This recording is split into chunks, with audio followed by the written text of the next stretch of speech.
Men of Reddit, what's one thing you will never understand about women? Based on the amount of hair I have seen in the bathroom, and that I somehow still keep finding in my clothes, butt crack, how do you still have so much hair on your head? I'm a woman with long hair, and I have no idea. It gets everywhere and into everything. I will say though that it's a great way to see if your guy is cheating. When I was dating, I always look around to see if there were other colors of hair around before I got in too deep. I didn't want to be another notch on the bedpost. If you have about 100,000 hairs on your head, and each grows 0.4 millimeter per day, then you're getting about 30 meters of new scalp hair per day. When you lose hair in the shower, you're usually losing a whole day's worth, or possibly more all in one go. So, it might seem like a lot, but provided the total length is less than 30 meters, the overall average hair length has increased. This continues until an equilibrium is reached. I'm a guy who grew my hair out at the start of the pandemic and have out much thought into working this out. Also, back on topic, long hair becomes a part of your identity, but I'm working up to cutting it off, and let me tell you, it is absolutely rubbish. I will never understand why so many women choose to live like this. For the average woman, the amount of hair we shed on a given day is less than the same amount we grown previously. It's a cycle. The only difference is you can't tell because you can't keep track of how much is on your head at any given time. The problem is you see the hair as all being one length, but hair is growing at various lengths 100,000 times over, and while the long ones are shedding during a wash, there are other hairs all over the head that have already regrown to various lengths getting ready to shed in the near future too. In fact, humans kind of have a preset length which they start to do this. It's caused by the roots growing weaker over time, but new hair has stronger roots. If you have fine hair, it's around the neck, shoulder length, thicker hairs last longer on the scalp. This plays a large factor why you keep seeing the same hair length. And yes, men have this too, but they tend to be more prone to hair falling out at shorter lengths. Genes also play a role in this process. Well, it goes like this. Short hair falls too. You just don't see it as much. It depends on a lot, but short hair tends to fall less cause there is no weight of length or the pressure of it being tied and pulled at like long hair. But in general, if you have hair, it falls. Second, I am a woman, and I judge other women who know that hair falls in larger quantities, but continue to keep untied and spread long strands around the house, or who just leave hair in the shower. How the hell do you live? Who do you expect to clean your mess? My hair falls too, but guess what? I use loose ties, braid it, and clean the shower after me. If I happen to run my hand through, and I get some strands out, I don't throw it on the floor randomly. Is not a woman thing is being lazy and nasty.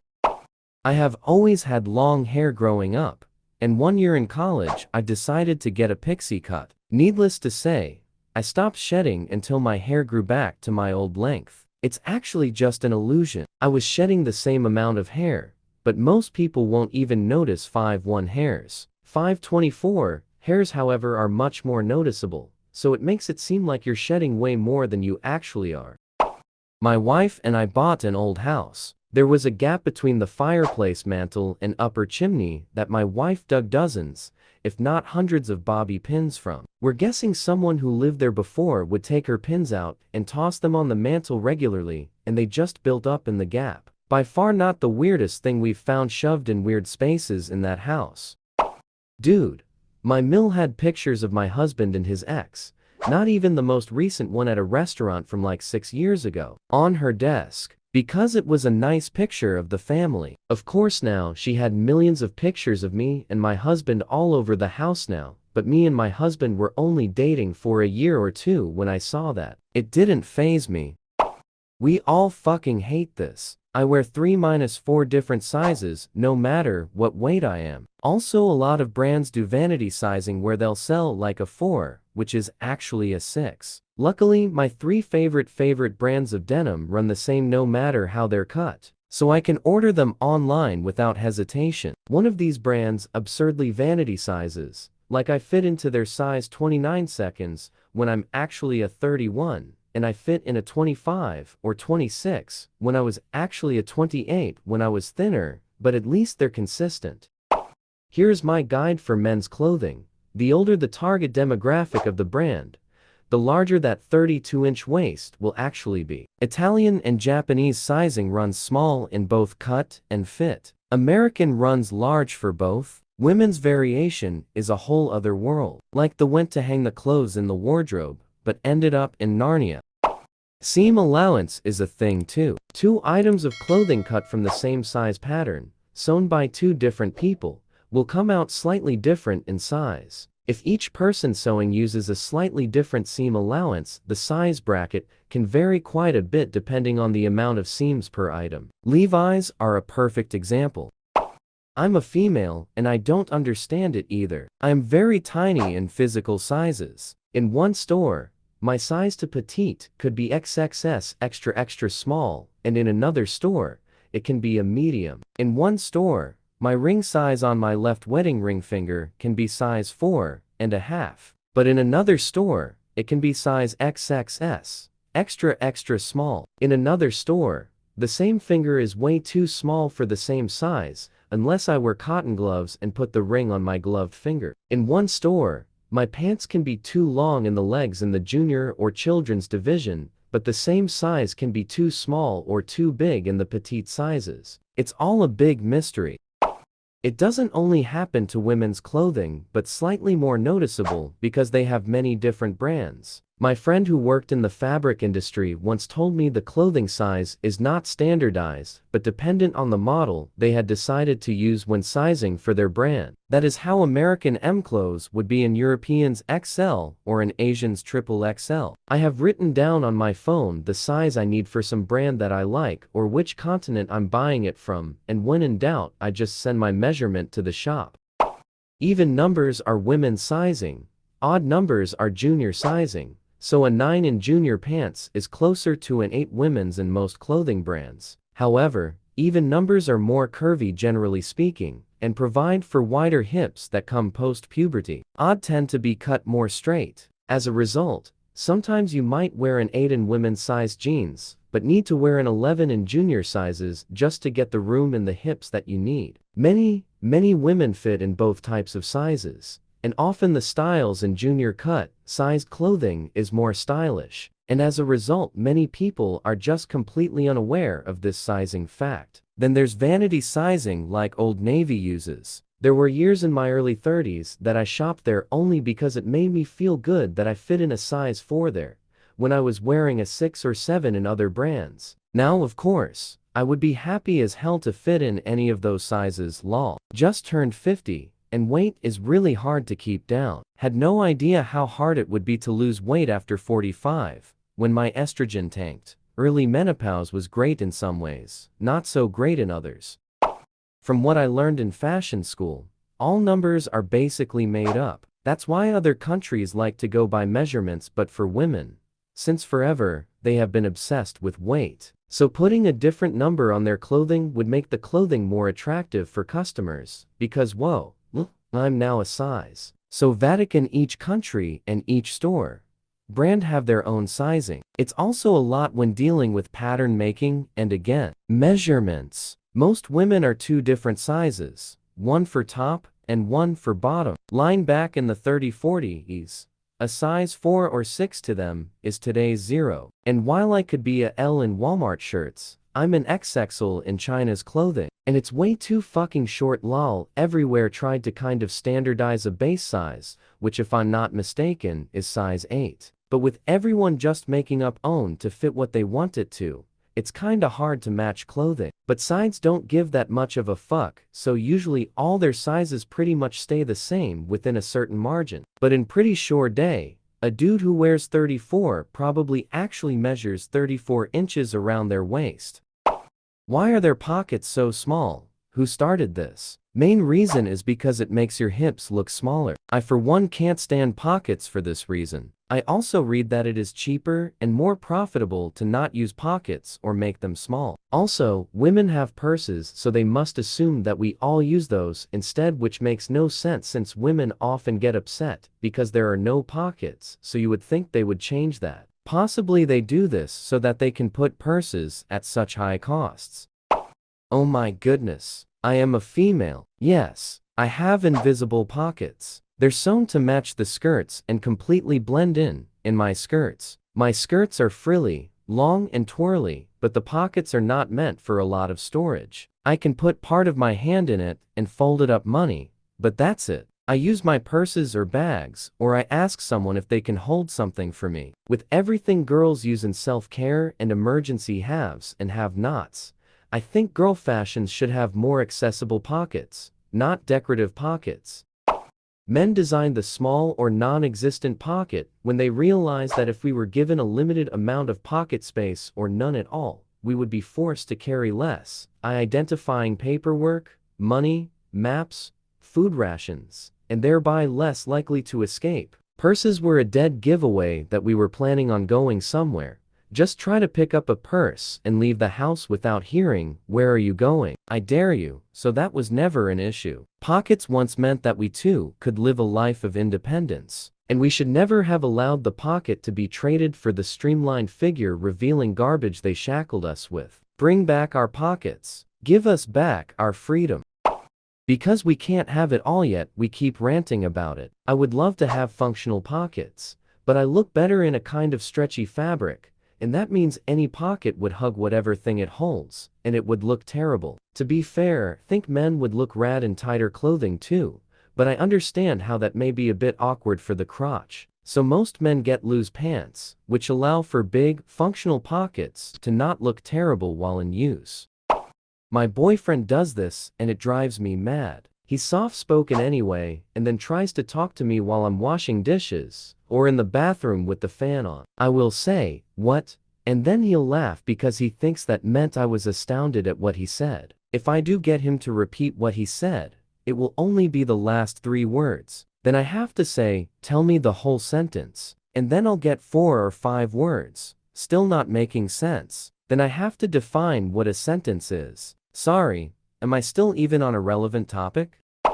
My wife has and this just gets multiplied to a ridiculous degree, especially after a few drinks. Sometimes she'll start a conversation in the middle, but there's already been an entirely separate conversation inside her head before this one. And the current half-heard one refers to things discussed solely inside her head. And because of her brain is going 1,000 miles a minute, and often she'll only articulate a third of the conversation, just skipping past half sentences because the mouth can't keep up. But I'm the bad guy for telling her that she makes no sense and interrupting her to tell her to elaborate on something that I didn't understand from the first sentence, because if I let her finish her thought, there might be 20 other points that I can't figure out. So it's best to try and get on the same page from the start. And it turns out that this discussion apparently was a continuation to a conversation had 2 hours ago, that she's been mulling in her head since then. 10 topics and a dinner ago. On top of all the quirks that I described previously, I've already forgotten the whole convo from earlier. It was something inconsequential and unimportant. And now, the continuation comes as a completely sidetracked, out of the left field new notion,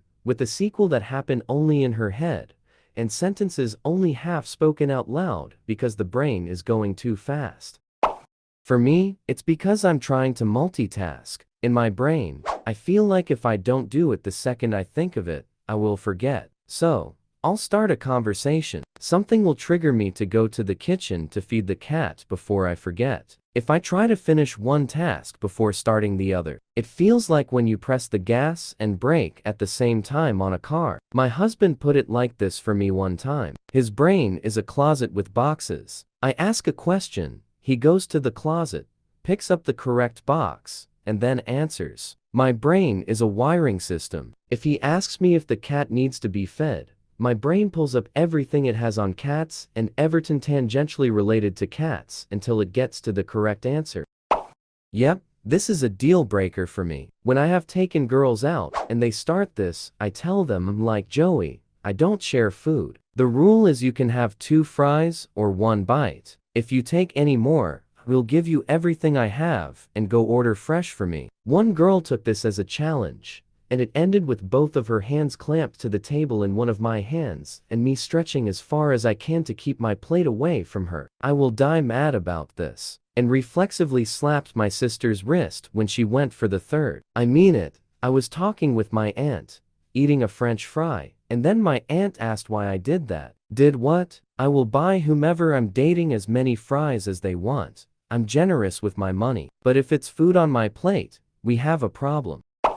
I can break this one down for ya. My wife works with people that have eating disorders, and the thing is that women think that people will judge them for what they order. Like if they order fries, people will think they are overeating and will gossip about them gaining weight. So food becomes a sensitive subject. Now, you think you can order her fries and then give them to her, but then the fries are in front of her, and she fears the same reaction. So, what you do is just order yourself a side of onion rings too, or mott sticks, and let her sneak the fries and onions rings while no one is looking. I know what you're thinking, but she's not fat, and you don't care about people thinking what they want. It's not about you. Yeah, it's a weird one. You just have to take steps to stop people like this, to deny the opportunity. My dad would do this to me all the time. I'd get food, even food that was in the house, and he'd grab some of it. Stuff he could have just gotten on his own. If I complained, he wouldn't care. So I noticed which foods and I'd take care to move the food to another location before putting anything away, denying him a chance. No more food theft. So, yes, eat at the restaurant or on the way home. Personally, I never done this. But for the women who do this, I think it's probably got something to do with the huge amount of social pressure to fit into certain beauty standards and physical ideals, which gives a lot of women problematic relationships with food. Maybe not what you'd consider full-blown eating disorders, but enough of a problem to make them steal your fries instead of getting their own. This made me laugh so hard, but then the more I thought about it, it makes me sad. I think so many women want to say yes, but we have such a hard time admitting that we want delicious things, because we're constantly restricting. And then it's in front of us, and we have this scarcity mindset, because we never allow it for ourselves, and think we have to have some. It's fucked up. Not trying to make excuses, but I really do think this is part of it. Most of us don't want to be obnoxious, but we also don't trust ourselves with a full order to ourselves. I actually do understand this one. As a guy who has struggles with eating disorders, I usually don't like eating in public because it makes me feel bloated, and I convince myself that I also look bloated, and also because I'm watching my calorie intake. So knowing this, I say, I don't want anything. But then once the food is actually in front of me, I often can't resist eating some of it. So I assume women do it for similar reasons, especially since eating disorders are much more common among women. For generations, women have been shamed over their bodies, specifically about eating too much. Nearly every woman has dozens of stories of judgmental comments about gaining weight from aunts, grandmothers, mothers, etc., since they were little girls. For many women, comments stick with them, and they still feel a lot of shame over indulging in things like fast food. So yes, she wants the fries. She never doesn't want the fries. In fact, she wants a burger and milkshake too. But she's not supposed to have them, so she says no. Why are women's clothing so thin? It's because of the implications of the past rage. I think women tend to connect behaviors into a pattern more rightly or wrongly. So X things is seen as a warning sign for something negative. Something happened twice is a pattern of behavior that indicates negative thing. I think men tend to view each incident as an isolated event. I don't think either one is right or wrong. I think you need both kinds of thinkers in a social group. A lot of women just tend to lean one way, and a lot of men the other. When I was a kid, I thought not able to get pregnant was like a winning lottery ticket for women. I thought test tube babies was literally a way they invented to grow kids in a vat, to solve the specific problem of pregnancy is body horror. It took me a long time to understand that some women not only want kids, but find something positive about the experience of pregnancy itself. Still do not understand why on either count, but I at least believe them now. How the fuck they remember crazy minute details from 27 months ago of something I did the moment an argument starts. For some reason, the roles were reversed here with my ex. I'd rarely bring the stuff up, but when she was having her yelling fits about whatever, and make up lies, and I could remember and find proof of the truth going years back. It was like I had an archive of every bad thing going back years. And I would remember how the conversation happened and where to find proof, most often in texts. This is just how our brain works. We remember everything insignificant, but nothing important. It's used as defense. If a girl has had a bad partner in the past, then she will definitely pick apart everything looking for a defense for herself. And it's not something that happens on purpose. It's a natural instinct of sorts. For example, when my boyfriend pisses me off, I overthink about every thing he's done in the past, and what he does and doesn't do now. And it's not like I want to, it just happens, which makes me more upset.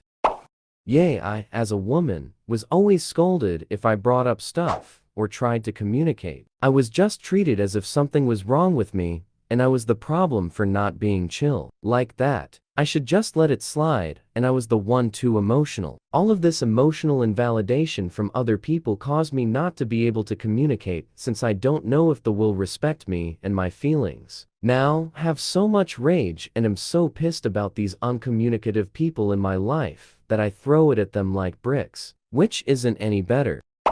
Toxic positivity. Why are you always hang around people you don't like and pretend to be nice to them? I think that's more of a phase than a trait all women share. Trust me, we hate to think that any women we encounter might be a smiling backstabber, but well, they might. Luckily, that only means they never grew out of high school and isn't looking forward to becoming a decent adult. Usually, we never lie, hurt, or allow anyone else to do those things to our friends, because that's the point of friendship. And contrary to common belief, we understand that. I'm not someone who does that a lot. I have a hard time hiding it if I really don't like the person. But I chose to be polite to even people I dislike a lot to avoid causing drama. I heard that women are more sensitive to negative emotions, and my experience confirms it. It can ruin my day if I confront someone and have an argument. So I rather just smile and be polite. But never would I willingly hang around people I don't like. I think a lot of women are very sensitive to language and can take it very much to heart when they hear women's bodies being picked apart or compared to negative things by men, even if the guys are joking and not talking about you specifically. It's not uncommon online or around young guys to hear roast beef, bee sting tits, or cottage cheese thighs, or hear guys calling a girl a butterface, and rating girls out of 10 with demerits for all kinds of specific physical features. Then you look at yourself and see you have some of those flaws and get insecure about it. Maybe it's because we grow up so aware of how important our looks are to men, that most of the positive things we hear being said about women are about her prettiness and figure, etc. We get a bit perfectionist about it and then take any flaw in ourselves as something major that a man is going to dislike.